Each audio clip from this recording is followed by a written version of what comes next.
Bonjour, shalom, bien-aimés dans le Seigneur. Nous venons encore une fois de plus pour vous annoncer la parole de Dieu. Et pour aujourd'hui, je vais répondre premièrement aux questions qui m'étaient posées dans les vidéos d'avant que nous avons fait. Et merci pour avoir écouté la parole de Dieu. Et ne restez pas tout le temps à écouter, mais à mettre aussi en pratique ce que vous êtes en train d'écouter. Et merci aussi pour des questions que vous êtes en train de poser. Je sais que vous êtes nombreux à m'écouter. Si vous n'êtes pas encore abonné à notre chaîne, abonnez-vous à notre chaîne, vous ne serez pas déçus. Tout le temps, je suis en train de dire que si vous avez des questions à poser, posez-les-moi et je vais répondre par rapport à la grâce que Dieu m'a donnée. Merci, je vais répondre aujourd'hui dans 3 ou 4 questions que j'ai sur ma table ici. On m'a posé des questions par rapport aux prédications que j'avais prêchées sur les mariages. Et aujourd'hui aussi, nous allons continuer sur les mariages. Mais je ne vais pas prêcher comme auparavant, mais je voulais répondre seulement aux questions posées par nos frères et nos sœurs qui m'ont posé des questions. Je vais commencer à répondre sur la première question qu'on m'a posée sur les mariages, la différence entre les mariages religieux et les mariages coutumiers. Et la deuxième question, nous allons, un bien-aimé qui m'a posé aussi une très bonne question sur les anneaux et alliance, l'ataka. Et la troisième question que je vais résoudre aujourd'hui, si Dieu veut, si quelqu'un, il y a des femmes qui viennent dans l'église. Donc, Mouto Azana débassi, tobassi ni balé, bayena katina église. Alors, pour être un peu bref dans ces vidéos, bolukaka kolanda mingi ba vidéo na biso et kozala bien que to continuer ensemble dans l'enseignement na biso. Alors, première question na biso tozozo mukanda na Nzambe parce que na nyonso tolobelaki na mariage tobandaki na mukanda na Matthieu, je pense que Matthieu chapitre 19, kuna na verset 4, Bible lobi na biso tozotangango, il répondit, n'avez-vous pas lu que le Créateur au commencement, il fit l'homme et la femme, et qu'il dit, c'est pourquoi l'homme quittera son père et sa mère, et s'attachera à sa femme, et les deux deviendront une seule chair. Ainsi, ils ne sont plus deux, mais ils sont une seule chair. Que l'homme, donc, ne sépare pas ce que Dieu a joint. Awa tozo parler sur l'unité ya mwasi na mobali oyo Nzambe asangisi tozo mona bango na kati na libala. Bayeko libato ba jif babande ko tuna Yesu likolo na likambo etali divorce azobisa bango ne bandeli ezalaki bongote Nzambe akelaki mwasi moko pona mobali moko et soki Moïse apesaki bango yango ezalaki pona mitema ya mabanga na bango. Mais Nzambe aza koloba na biso ke to séparer te oyo Nzambe a unir. Nzambe a yango biso na église na biso to na kati na parole de Dieu to soutenaka les mariages oyo tozobenga ya mwasi moko pe na mobali moko. Mais cela n'exclut pas que dans nos églises soki to se retrouver na ba couple oyo eza ke basi mobali moko aye na basi na ye mibale, donc tozo inscrire bangote na kati na église na Nzambe. Alors nazo banda ko répondre biso na mukanda na Nzambe na mukanda na 1 Timothée chapitre na yango 5, 1 Timothée chapitre 5, mukanda na Ephésiens chapitre 6. Kuna nazo talisa likambo etali ya mariage peto lobelaki yango mingi na mukanda na Genèse chapitre na yango 24.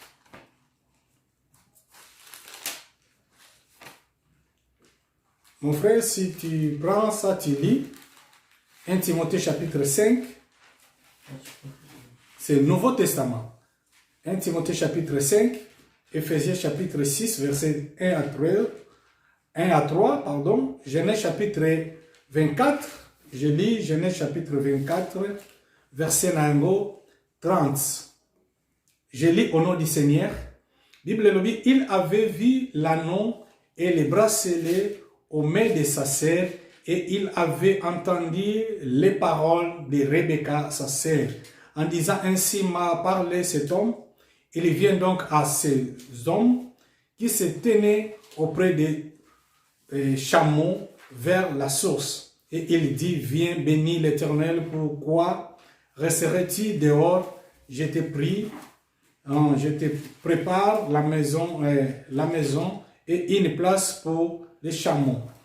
Awa tozomona histoire ya ndeko na biso oyo Eliezer azokende kobala mwana mwasi oyo tobengi na kombo ya Rebeka oyo azalaki mwasi ya Isaac oyo Abraham azokende kotinda ye na kokende kobala.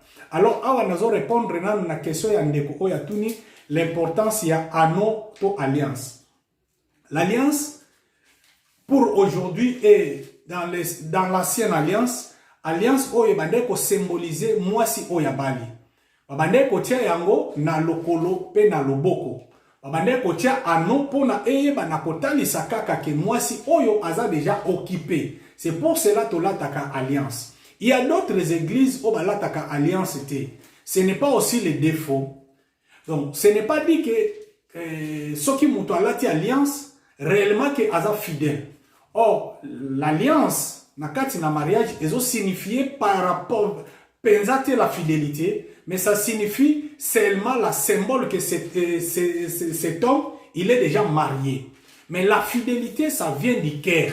La fidélité, il y a mutu eutakana na mutema na ye. Donc, au point la alliance mais tant que on s'est unir déjà na moi si, tant qu'on bali déjà, on yebi déjà que nous sommes mariés. Donc, au point que ça la sous ma bête na ndeko oya moi si parce que Bible lobi bokomi nzoto moko. C'est pour ce que là, alliance physique. Et c'est très important pour la biso bato to parce que moi aussi j'ai appris ça par rapport à la Bible to moni alliance awa o Bible zo bake ndeko oyo tango ye ko bala azui ano oyo atie pa ina mwana mwasi. Alors mwana mwasi akeko la kisabango il avait vu l'anneau et les bracelets aux mains de sa sœur. Donc amoni anneau pe bracelet na maboko ya ndeko na mwasi parce que auparavant azalaki na ngote. Mais tangu ya akutani na mutu oyo to mubali oyo batinda ke ya kubala ye tangu akutani na ye nde eko tia symbole wana ya anneau na bracelet oyo ayebaki na kolatisa ye. Alors yango moni na l'église na biso tozalaka tangu nyonso soki to pamboli mariage nde toyebaka na kotia anneau pona kolakisa elembo ke oyoyo abali. Kosala un peu la différence entre une femme célibataire et une femme mariée. C'est par rapport ya verset biblique oyo to nakati na contexte oyo nesika wapi to yaki kotire kotia alliance to ano. Mais spirituellement en réalité nakati na spirituellement l'alliance oyo salama entre l'homme et la femme ça se fait nakati ya motema ya mutu. Donc, aux yeux mutuana, au quotidien, na bomwena yo, nde Bible ke koloba na mukanda na Matthieu, bakomi mutu, moko. L'homme quittera son père et sa mère et s'attachera à sa femme et les deux deviendront une seule chair. Donc, tant que batu bakomi eloko moko nzoto moko, bakomi ko penser ndenge moko, bakomi ko mema raisonnement na bango ndenge moko. C'est pour cela tolataka alliance wana pona ko signifier kaka na mokilike to komi eloko moko to mutu oyo aza engagé. Je pense que pour n'andekwa toute une question, il y a signification, il y a alliance. C'est ça, je peux répondre en bref na vidéo na biso oyo. Alors, kaka na prédication na biso na ligne ko répondre bandeko. Okotala na kati na Bible zo koloba na biso ke na kati na tango na kala, le mariage religieux oyo to tie lelo, ça n'existait pas. Mais la bénédiction des mariages religieux, ça existait depuis longtemps. Parce que au moment Abraham a bénir Isaac. Isaac a bénir Jacob. Jacob a bénir les 12 tribus de Jacob. Au sentir que, même dans le na biso na lelo, Bible a kolobete enfant, yango na pesa ki, ozui ba verset na pesa ki? Oui, Timothée, otangi yango? 5. 1 Timothée chapitre 5, c'est là un peu rapide. Verset nango 14. Ngana zotanga Ephésiens.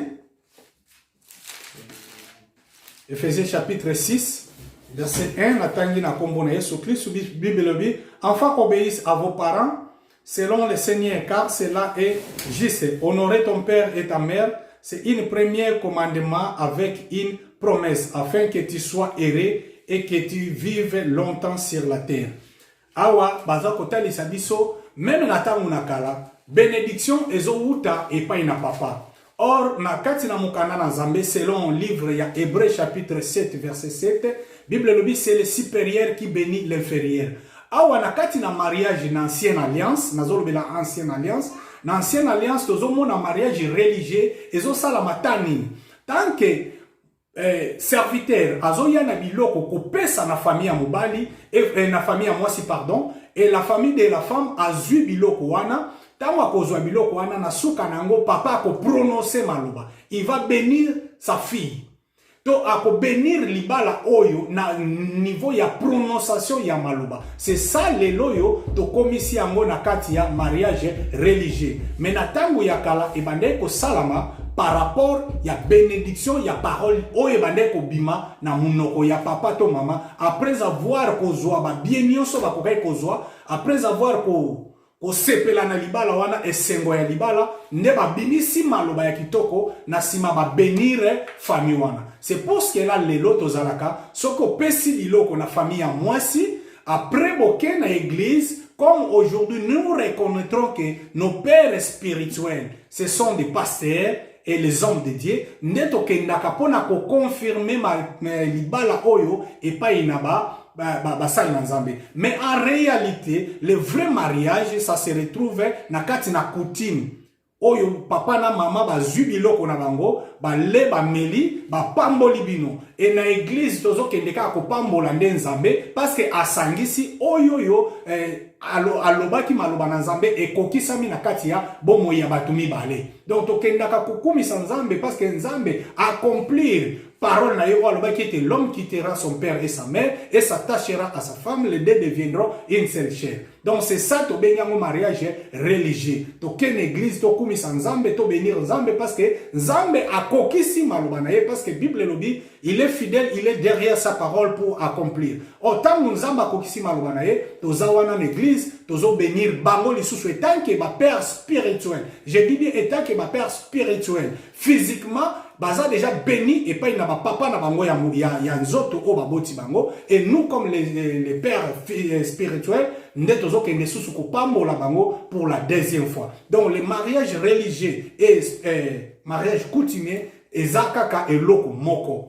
Eza différent penzate ezakaka eloko moko même na tango na kala e bande ko salama mais bénédiction ya tango ya kala nezalaki différent par rapport ya bénédiction ya lelo. Bénédiction ya kala ezalaki na ko prononcer ka maloba omona ke Isaac azobisa Jacob na Esaü alobi lambelanga na lia bongo na pambola yo. Donc il comprenait que la bénédiction habitait na kati na ye. Bénédiction ezalaki libanda te soki na lena ntondi na pamboli yo. Donc bénédiction vanda te pa na ye.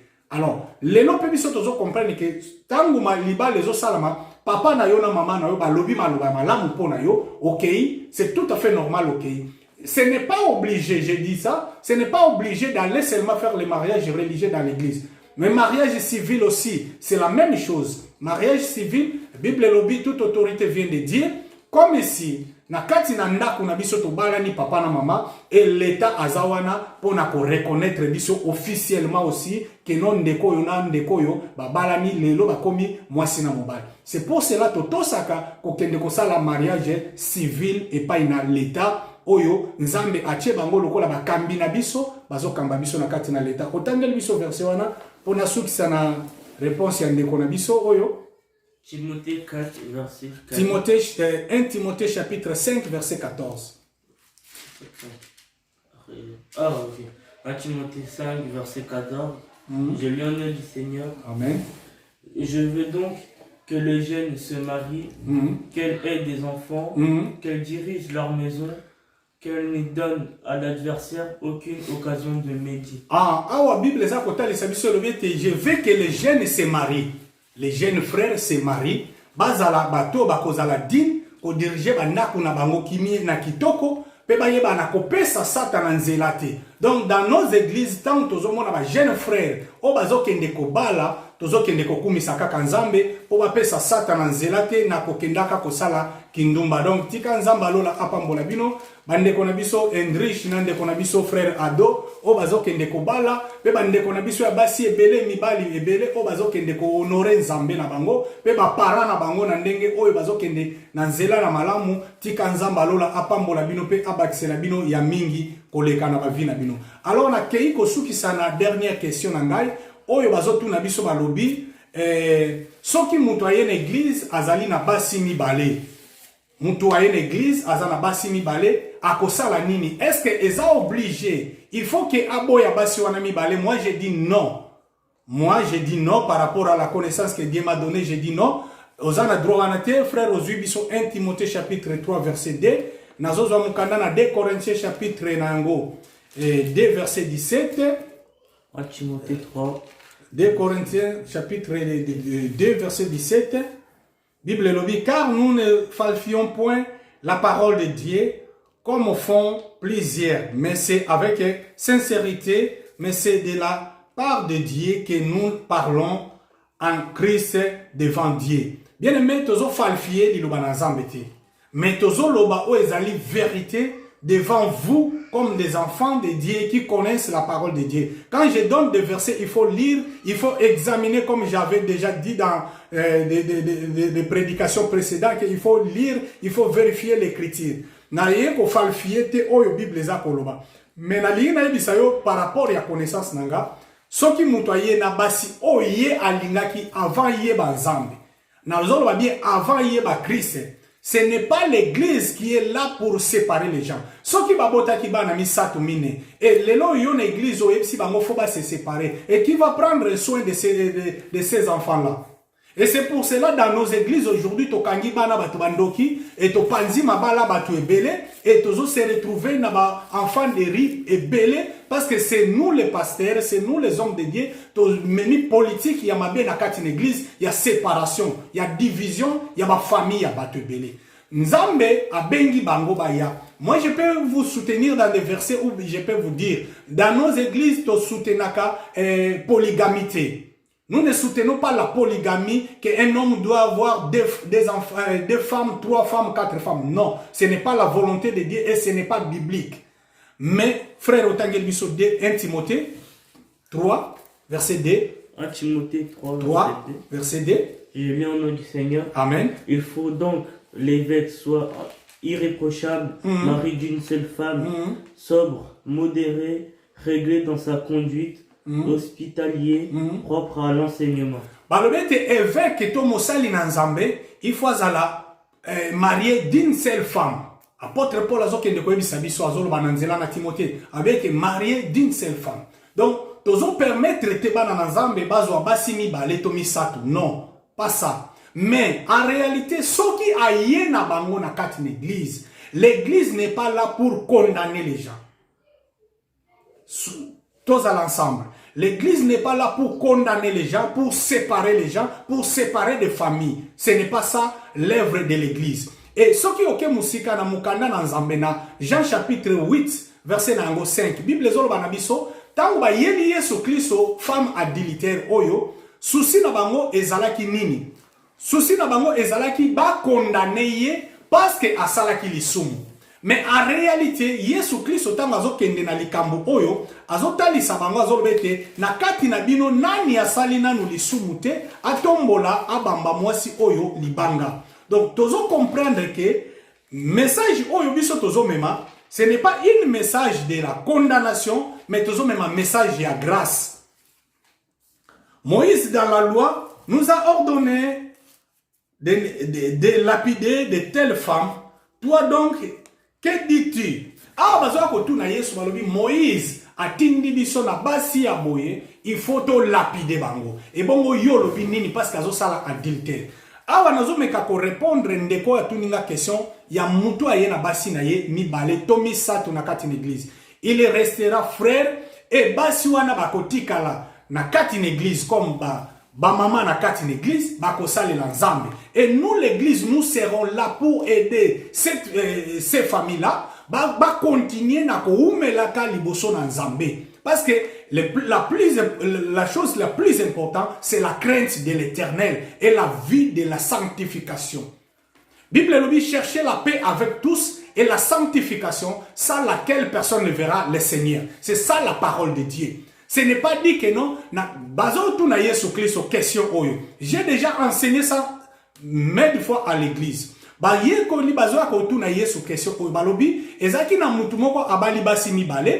Abali mwasi aliboso akufi, azu mwasi mibale akufi, azu mwasi misato akufi. Mukolo ya lise kwa na ye, mwasi nini oyo bakozala na ye na likolo. Yesu Kristo azo bisa bango na bokonzi na likolo e kozala na mwasi te pe kozala na mobali te. Faut faire attention avec ces choses-là. Le royaume des cieux eza makambo ya mwasi to makambo ya mobali te. Libala eza makambo ekotikala na se na moi oyo. Quand nous prêchons sur le mariage, ce sont des choses terrestres. Mais malgré elles sont liées dans ma plan spirituel, mais ce sont des choses terrestres. J'insiste là-dessus. Il faut comprendre que le mariage, eza makamu ya mabele, eza makamu ya lola te. Na lola mwasi ya kozala te, mobali ya kozala te. Na lola bakoloba te ke non lokola yo balaki pasteur, nde yo kokota lola lokola pasteur nde muta okota lola mupagana kotikala non. Na lola eza makamu ya kotambola na kobanga Nzambe pe kotosa liloba na Nzambe. Donc dans l'église, on peut pas là pour incriminer les gens que oyaza boye, oyaza mwasami bale, oyaza mwasami sato. Ce que vous faites là, je peux dire c'est ça la condamnation de Penina avec Anne dans le livre 1 Samuel. Ok, écoute yango. Penina pas bade ko torturer Anne na katina livre ya Samuel. Donc parce que yazala ki mwasa liboso et Penina azaki si c'est deuxième femme mais abande ko bota o azobota te. Bien aimé obota te makambu na likolo eza makambu ya ko bota to ko bala te. Makambu na likolo eza makambu ya ko tambola na ko banga Nzambe. Donc l'église est là pour enseigner tous les couples o nyonso bakoya na ba condition na bango nyonso ke bayeba na kotosa Nzambe pe bayeba na kotambola na ko banga Nzambe. Na kati na église nde tozo permettre te mutu aba la deuxième femme. Soko yaki na mwasi na yo moko, okotikala na ye moko parce que l'église ne permet pas la polygamie. Mais soki ba yaki mibale, oye na bango misatu, oye bi Nzambe, otikali na basi na yo, obokoli ba famille na yo pe l'église il est là pour vous encadrer. Okomona même Abraham azaki na basi misatu. Abraham azaki na Sarah azui serviteur na ye azui na Ketura ti akufa azaki Ketura okomona ke ba ezana ibele bazaki na bango. Mais nous ne souhaitons pas que biso bana na Nzambe lelo to ke ezana basi mibale to misato comme apôtre Paul azoi bisa na Timothée na livre on a uti kopesa na Timothée chapitre 3 verset 2 azoi bisa Timothée alors que Timothée na lingi te un serviteur de Dieu azala marié na deux femmes mais na ba famille oyo ndengo wana mwasi akozala na charge élevée te na église pe mobali akozala na charge élevée te na église parce que aza déjà na basi ebele pe aza déjà na makambu na ebele mais na église aza frère na biso mwasi to ba sœur na biso baza ba sœur na biso to koyeba ko encadrer bango pe ko continuer na bango na kati na vie chrétienne. C'est là ma réponse na ndeko oyo atuna kinga question ndenge na batu oyo baza na basi mibale na kati na église baza ba sœur na biso toza na droit ya ko incriminer bango baza na droit baza la maltraiter baza na droit baza la regarder na l'œil moko mauvaise parce que na kati na bokonje na likolo keba pe mwasi wana mibale akoti bokonje na likolo yo mutoza mwasa liboso otikali na libala na parce que yo ozotambula na kobanga Nzambe te yo ozotambula mabe mais ye lokola ozotambula na kobanga Nzambe ce n'est pas dit que le mariage est quoi empêcher ye pour mona bokonje na likolo non. Le mariage est quoi empêcher mutute à mona bokonje na likolo. Bible lobi celui qui croit à cause à la sauver. Mutu nyonso akondima Yesu lokola mokonzi pe mobikisi il sera sauvé. Aza baptisé, aza mwana na Nzambe, azotambula na ba principe na ba loi ya Nzambe akozala sauvé. Donc pona muke ona kokai koloba na ba réponse na biso ona kokai kopesa bino na ba question o bino bouti kotuna et il faut bien regarder nos vidéos, il faut écouter et partager aussi la parole de Dieu. Il ne faut pas rester tout le temps à écouter tout seul. Il faut partager la parole de Dieu. Il faut partager nos vidéos. Partager la parole de Dieu, ça sera plus mieux. Bien aimé, qu'on partage tant nous sommes maloba nzambe na ba nyonso ba kokai koyoka yango pe ko like ba vidéo na biso et ko zala malam. Botu na suba question na bino tozawa na pona ko répondre bino tika nzambe alola apambola bino tokutani na vidéo oyo koya na mikolo na sima. Merci. Nzambe alola azala na bino.